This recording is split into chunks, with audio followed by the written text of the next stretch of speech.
Welcome to the Genius Factory. Enjoy the video. You begin by confirming your Efootball account details and linked platform.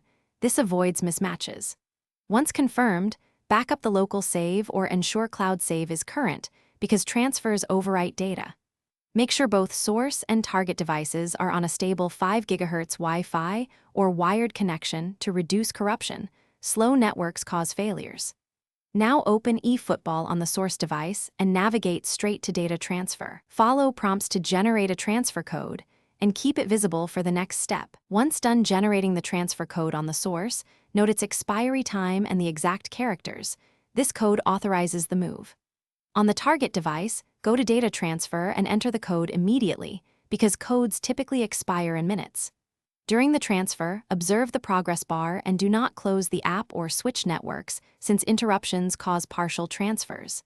If prompted, confirm overriding target save. You do this because the transferred data becomes the authoritative profile and wallet state. You finish by verifying the transferred profile. Check coins, My Club items, and season progress on the target device to confirm success. Once verified, relink platform accounts if any trophies or cloud sync flags are missing because relinking resolves authentication gaps. If the transfer fails or shows errors, reboot both devices, generate a fresh transfer code, and retry. This resolves most transient network or cache issues. Finally, keep the old backup until you're fully confident the new device reflects everything accurately. Thanks for watching. If you found this helpful, don't forget to like and subscribe.